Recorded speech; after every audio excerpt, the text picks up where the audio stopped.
다시 한번 우리 새해 인사할까요? 앞뒤로 인사하시면서 새해 복 많이 받으시기 바랍니다.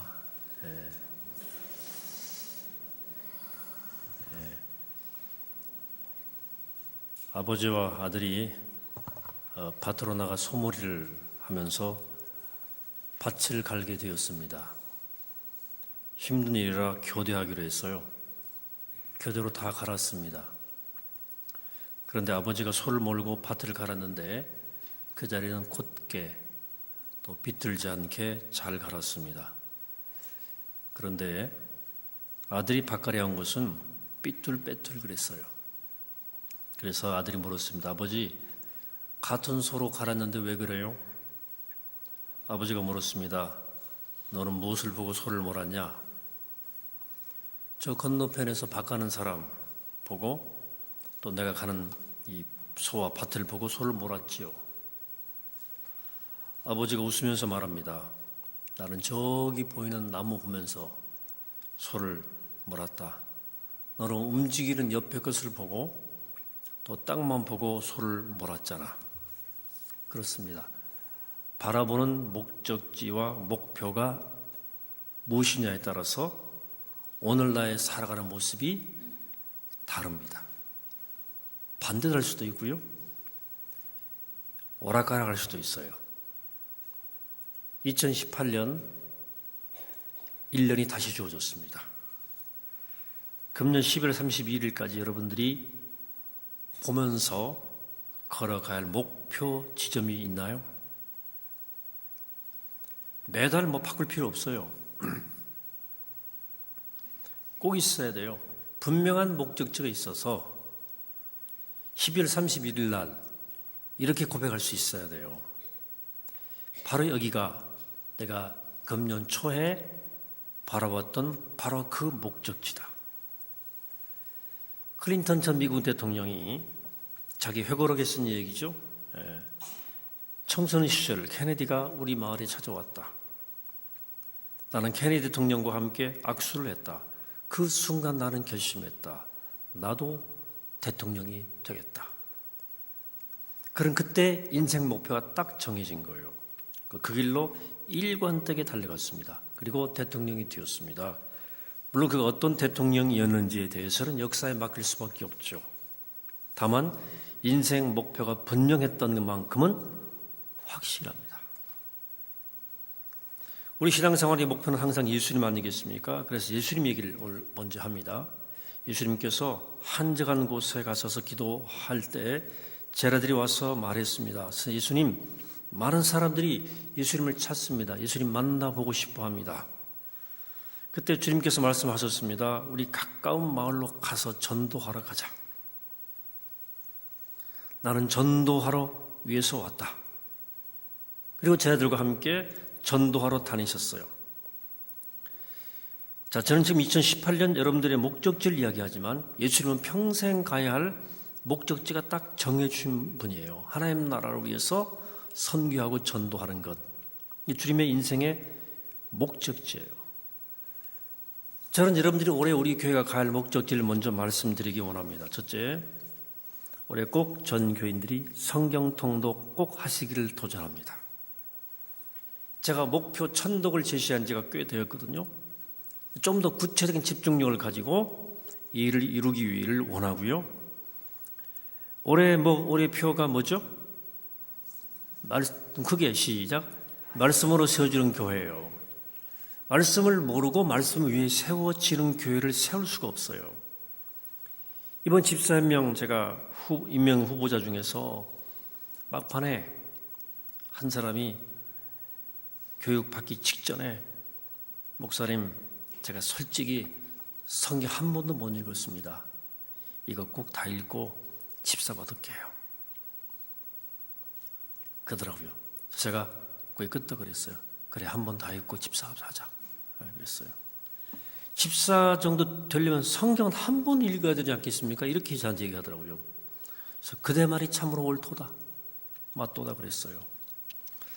올해는 당회를 비롯해서 모든 회의는 말씀 묵상으로 시작합니다. 말씀 따로, 회의 따로가 말씀 따로, 삶 따로가 시작되는 출발점임을 제가 알았어요. 말씀 따로 회의는 회의니까 말씀은 따로 삶이 따로가 되는 거지. 5분 묵상이에요.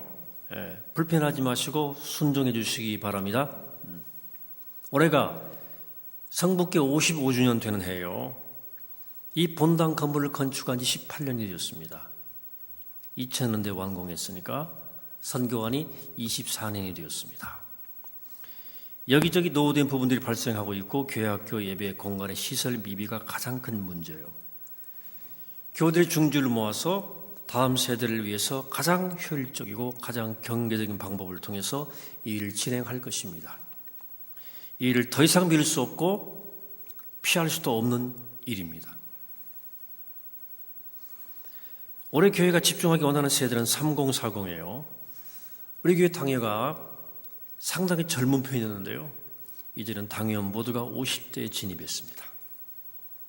그리고 우리 다음 세대인 교회, 우리 다음 사 교회학교인 것은 맞지만 지금 교회학교가 조금씩 점차 약해지는 이유는 바로 이 세대의 약화와 맞물려 있어요.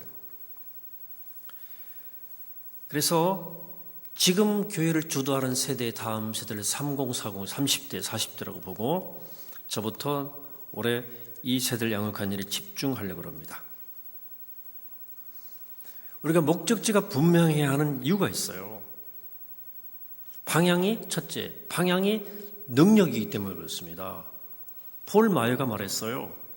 내가 목표를 세우면 목표는 나를 끌어준다 그랬어요. 내가 방향을 정하면 방향은 나를 가게 한다 그랬어요. 내가 목적지를 정하면 나는 목적지에 가 있게 된다 그랬어요. 인간은 목적이 정해져야 목적지로 가게 되어 있습니다. 인간은 의지적 존재여서 하고 싶은 일이 생기면 소위 복심이 들어오면 그 일을 기어이 해내야 되는 게 인간이에요. 인간은 목숨 걸고서라도 그 의지를 이루고자 하는 인간은 그 성향이 있어요. 샌프란시스코의 골든 브릿지라는 다리가 있죠. 금문교, 세계 최초 현수교예요. 밧줄로 다리를 매달아 만든 다리죠. 조셉 스타리우스가 당시 시공이 3천만 불로 시공했습니다. 63빌딩 2개를 지을 수 있는 비용이에요. 그 다리를 설계하고 은행을 찾아다니면서 자금을 구하러 다녔습니다. 그러다 은행에서는 뚱딴지 같은 소리라고 안 밀어줬어요. 설계도를 가지고 이 은행 저 은행을 다녔어요. 어떤 은행도 그를 믿어주지 않았습니다. 200개 은행을 다녔지만 소용이 없었어요. 그래서 그는 포기하지 않았습니다. 그래서 200개 은행을 지나고 그 더 계속 쫓아다니는데 오직 한 은행, 이탈리아 한 은행이 그를 믿어주었어요. 이탈리아 은행은 그의 집념과 가능성에 주목했습니다. 그리고 밀어줬어요. 그 결과 놀라운 성공을 했죠. 지금 금문교 하루 10만 대 통행량입니다. 하루 차 한 대 통행료 $5예요. 하루에 6억을 벌어들이고 있어요. 어마어마한 수익입니다. 끈으로 매달아 있는 다리 부분이 1,400km인데요. 전체 다리가 2,000km예요. 그러니까 상당 거의 대부분이 이 현수교거든요. 매달려 있는 남해대교가 600m가 끈에 매달려 있잖아요. 차에서 37,500개를 꼬아서 밧줄을 만들었어요. 이 밧줄을 연결시키면 지구 4바퀴를 도는 어마어마한 밧줄이에요. 1933년에 시작해서 1937년에 완성됐습니다. 만 4년이 걸렸어요. 다리 완성한 조셉 스타리우스는 다리를 완성하고 1938년도에 그 다음에 죽었습니다. 생명을 바친 다리예요. 목적지가 분명하면 인간은 목숨 걸고 갑니다. 그래서 미친 사람이 미치는 거예요. 이게 목적에 꽂힌 사람이 도달하는 거라 그런 뜻이죠. 두 번째는 목적지가 왜 중요하냐? 목적지는 지혜이기 때문에 그렇습니다. 목적지에 가야 한다고 생각한 사람은 어떤 장애물이 와도 그 장애물을 뚫고 나갈 방법을 꼭 찾아내요. 그 지혜가 나오게 돼 있어요. 가야 하니까. 포기할 수가 없으니까. 그렇기 때문에 방향이 정해져 있는 사람은 지혜롭습니다. 장애물을 돌파하려고 하는 몸부림 속에서 쥐는 탄생하는 거예요. 배고픈 쥐가 달걀을 보았어요. 쥐는 어떻게 하든지 달걀을 가지고 가고 싶었어요. 쥐가 꾀를 낸 거예요. 쥐를 내게 돼 있어요. 친구 쥐를 불러요. 자기는 달걀을 안고 발라당 눕습니다. 눕고 다른 쥐가 그 꼬리를 물고 가요. 쥐구멍까지 갑니다. 하나는 발라당 눕고 계란을 품고 눕고 하나는 쥐를 꼬리를 끌고, 그리고 들어가서 깨트려서 같이 나눠 먹으면서 달걀 파티를 엽니다. 쥐도 먹고 싶으니까, 다급하니까 쥐가 생기는 거예요. 까마귀가 호두를 까먹는 거 보셨어요? 까마귀가 호두 한번 먹고 싶은 거예요. 사람도 호두 까기 쉽지 않습니다. 예. 이빨로 까지 마세요. 이 나갑니다. 예. 까마귀가 호두를 물고 하늘 높이 올라가요. 바위에 툭 떨어뜨려요. 그래도 안 깨지면 깨질 때까지 떨어뜨립니다. 그래서 드디어 호두가 깨지면 맛있게 호두를 먹어요. 목표와 목적은, 방향은 지혜를 주는 거예요. 목적지가 정해지면 갈 능력이 생기고, 목적지가 정해지면 목적지에 갈 수 있는 지혜가 나오게 돼 있어요. 바보처럼 안 살아요. 방책을 강구해요. 세 번째, 목적지는 점검하는 능력이 생겨요. 목적지는 점검. 내가 방향이 분명하면 내가 출발해서 어디로 가야 되는데 어디쯤 와야 되는지가 체크가 돼요. 가면서도 어디쯤 왔는지, 얼마나 더 가야 하는지가 수시로 알 수 있어요. 자기 점검이 확실해져요. 목적지가 분명해야 돼요. 탈무드 얘기입니다. 한나그네가 마차를 타고 길을 가는데 마차를 만났어요. 너무 다리 아파서 좀 태워달라 그랬어요. 마부는 기꺼이 타라고 허락해 줬어요. 나그네가 묻습니다.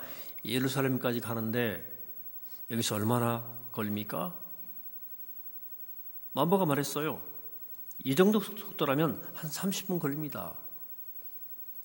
나그네 고맙다고 하면서 잠깐 사고 났어요. 짬박 졸았는데 30분 딱 지났어요.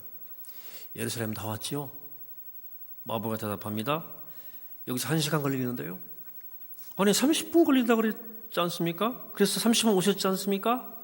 마부가 말했습니다. 이 마차 반대로 가는 마차예요. 목적지가 잘못되니까 거꾸로 가고 있었어요. 근데 목적지가 분명하면 내 위치가 정확하게 판단이 되는 거예요. 지금 거꾸로 가고 있구나. 1시간 더 멀어졌구나. 30분 더 멀어졌구나. 목적지가 있어야 내가 지금 어디쯤 와 있는지 그 위치가 확인이 되는 거예요. 그게 없으면 지금 내 위치가 무엇을 뜻하는지를 몰라요. 목적지에 가까워지는지 목적지에서 멀어지는지 기준이 없으니까 오늘도 걷는다 하면서 그냥 걷는 거예요. 내 위치를 몰라요. 내가 지금 어디 서 있는지를 몰라요 도대체가. 목적지에 가까이 왔는지 내가 목적지에 멀어 갔는지 몰라요. 열정도 없고 안타까운 역사 히스토리가 있습니다. 징기스칸 손자 쿠빌라이의 이야기 전해드립니다. 그가 1215년 태어나서 1294년 죽었어요. 몽골인이죠. 조그만 몽고가 400만 인구를 가지고 중국을 통일한 대단한 시대 황제죠. 그런 대제국을 통일하고 천하를 호령하던 영웅입니다. 온 국민들에게 종교를 하나씩 갖게 해야 되겠다. 세계를 가보니까 그래서 그래야 힘 있는 나라가 되겠다라고 판단한 거예요. 그리고 조사하던 가운데 역시 이 유럽 서양 쪽에 기독교가 좋겠다 하는 결론을 이 쿠빌라이가 내린 거예요. 그때 우리가 잘 알고 있는 마르코 폴로가 거기 와 살고 있었어요. 마르코 폴로 이탈리아 사람입니다. 여행가요 모험가. 온 세계를 여행하면서 탐험기를 기록으로 남겼지 않습니까? 17년 거기 살면서 쿠빌라이 황제를 모시고 있었는데 근처에 있었는데 쿠빌라이가 이 마르코 폴로를 불렀잖아요. 편지 한 장을 주면서 말했습니다. 로마 교황 그레고리우스 이 10세에게 이 편지를 보내라. 나 예수 믿기로 작정했다. 그리고 온 국민을 예수 믿기 원한다. 우리 국민들이 예수를 잘 믿는 잘 전한 선교사 100명을 좀 파송해달라는 편지를, 이 편지니까 너 가서 네 이탈리아 조국이니까 너 말도 잘 통할 테니까 전해달라. 쿠빌라이가 복음의 문을 활짝 열었어요. 보호하고 보증하고 내가 도와주겠다는 편지예요. 그러나 그레고리우스 황제가 이 편지를 보고 고개를 끄덕거리기만 하고 단 한 명도 선교사를 안 보냈어요. 안타까운 일이에요. 정치적 수작이 아닌가 하는 생각도 했을 것이고 몽골을 무시하는지도 모르겠죠. 아시아 복음화의 절호의 기회를 놓친 거예요. 저는 개인적으로 역사상 가장 안타까운 사건 가운데 하나라, 저는 그렇게 생각합니다. 만약 그때 그레고리우스 그 왕이 복음 전도 열정을 가지고 온 세계 복음화에 대한 목적이 분명했다면 이 편지를 받는 순간 벌떡 일어나야죠. 하나님이 할렐루야, 하나님이 역사하셨구나. 100명이 모여 최대한 모집해라. 중국 복음화가 세계 복음화인데 세계 인구의 4분의 1이 중국인인데 당장 대책을 세워라. 그랬을 거 아닙니까? 교황이 만일 온 세계를 구원하려고는 목표만 있었다면 역사가 달라진 거죠. 근데 교황이 그 편지를 구겨놓고 말았어요. 중국 복음화의 기회가 완전 날아간 거죠. 목적이 분명한 사람은 그 방향으로 바람만 불어도 미치는 거예요. 소경 바디메오가 예수님이 지나간다는 소식을 들어서 바람이 부는 거야. 이제라 저전에 예수님 기다렸잖아요. 드디어 기회가 온 거예요. 막 가서 막 예수여 나를 살려달라고, 불쌍히 해달라고 막 기밀면서 들어가서 귀를 포착해서 눈 떴잖아요. 목적지가 분명한 사람은 자기 위치를 알아요. 그리고 바람의 방향에 민감해요. 내가 지금 뭘 해야 하는지를 알아요. 내가 늘 점검이 돼요. 끝으로 목적지는 투자입니다. 투자이기 때문에 목적지가 중요해요. 목적지가 분명하면 시간도 돈도 힘도 집중이 돼요. 그 목적에 투자하게 돼 있어요. 낭비 않습니다. 그렇기 때문에 목적하는 방향으로 가요. 미국 링컨 대통령 생일날에 신문 만화에 이런 그림이 실린 적이 있어요. 링컨이 가난하게 살던 켄터키 통나무집이 밑에 그려져 있고요. 그리고 꼭대기에 백악관이 그려져 있었어요. 통나무집에서부터 백악관까지 사다리가 연결되어 있습니다. 그리고 이런 그림이 돼 써 있어요. 사다리는 여전히 here and now, 지금 이곳에 있다 그랬어요. 목적지가 분명한 사람은 지금과 목적지를 연결하는 사닥다리를 반드시 가지고 있습니다. 사랑하는 여러분, 여러분들의 목적지에 지금 여기서 사닥다리를 놓는 거예요. 내가 올라갈 그 길, 그 통로를 가지는 거예요. 그 길로 올라갔어야 됩니다. 제가 성지순례 하면서 참 말이 불쌍하다 생각하면서도 영감을 얻은 게 있어요. 에집트 에스 룩소에 갔는데요. 마차를 타고 룩소 시내를 이렇게 돌아보는데 말 2마리가 마차를 끌었어요. 근데 말 눈 양쪽에다가 가죽을 냈더만. 왜? 앞만 보고 옆은 안 보이게 했어요. 그 말에 오직 앞만 보고 뛰더라고요. 여러분, 목적과 목표를 정했으면 좀 거기 집중했으면 좋겠어요. 여러분, 하루 2시간만 성경 보시면 하루 1년 10번 보시는 거 아시죠? 성경? 남들 놀 때 다 놀고 남들 잘 때 다 잔 사람이 목표 이루는 거 본 적 있습니까? 저는 그런 역사를 본 적이 없어요. 제가 많은 개인의 위인전 전기를 읽어봤는데 그렇게 해서 목적 이룬 사람이 아무도 없어요. 목적을 정하고 그걸 향해 달려가야 됩니다. 마엘라 윌데 목사님이란 분이 이제 뉴욕 인근에 사는데요. 신방을 왔어요. 그 집에 4살 된 아이가 있었는데 애가 얼마나 총명하고 사랑스러운지 감탄할 정도예요. 애가 달라요, 어릴 때부터, 떡잎부터. 그래서 그 이유가 조금이 밝혀졌는데요. 어머니, 엄마가 산더미같이 설거지할 게 쌓여있어요. 목사님이 신방 가셨어요. 차도 끓여야 돼요. 너무 할 일이 많습니다. 그래서 4살 된 아들이 책을 들고 엄마한테 오더니 묻는 거예요. 엄마, 이 사람은 무엇을 하는 거야? 엄마가 설거지하다 말고 아들 데리고 소파에 딱 앉혀요. 여유롭게, 다정스럽게 이야기 저야기를 다 해주는 거예요. 한참 동안 이렇게 설명을 해주니까 아들이 알았어 하면서 만족한 얼굴하고 나가는 거예요. 그리고 목사님 앞으로 이제 오는 거예요. 목사님 물었어. 아니, 그렇게 바쁘신데 어떻게 그렇게 아들이 물어보는 것을 다 대꾸해 줍니까? 이 질문에 엄마가 이렇게 대답합니다. 목사님, 설거지는 평생 하는 겁니다. 지금 못하면 나중에 하면 돼요. 그러나 우리 아들의 질문은 평생 처음 하는 질문이에요. 다시는 그런 질문은 안 할 거예요. 그리고 우선순위는 아들 질문에 답하는 것입니다. 내 본업은 설거지가 아니고 애를 잘 기르는 겁니다. 그게 나의 잡이에요. 그 엄마의 목적지예요. 목적이 딱 정해져 있는 거예요. 우리 애 바르게 키워야 되겠다. 설거지는 나중에 할 수도 있어요. 얘가 지금 내게 묻는 게 중요한 거예요. 왜 이 어머니가 왜 이런 태도를 보입니까? 목적이 분명한 거예요. 그래, 그 엄마는 그 방향으로만 가는 거예요. 사랑하는 여러분, 여러분 올해 목적지는 어디입니까? 어디로 가렵니까? 목표가 뭡니까? 좀 생각하시기 바랍니다. 그래야 능력이 생기는 거예요. 그래야 지혜가 생기는 거예요. 그래야 내가 체크가 되는 거예요. 그리고 집중이 되는 겁니다.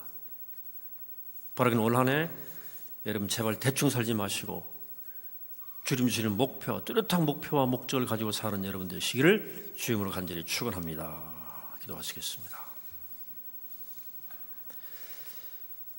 그러고하신 아버지 하나님, 사는 게 목적이 있어야, 갈 데가 있어야 갑니다. 내가 가야 할 지점, 목표를 분명히 하도록 도와주시고, 그래야 능력이 생기고 지혜가 생기고 내가 누군지가 점검이 되고 내가 지금 어디쯤 가는지 점검이 되고 제대로 투자가 되고 집중이 됩니다. 하나님, 이 시간 저희들의 마음을 만져주셔서 하나님 나라의 선명한 비전을 주시고 올 한 해 1년 동안 무엇을 이루고 어디까지 가야 할지에 대해서 생각하고 기도하고 마음을 정하고 그렇게 살게 하여 주시옵소서. 예수 그리스도 이름으로 기도하옵나이다. 아멘.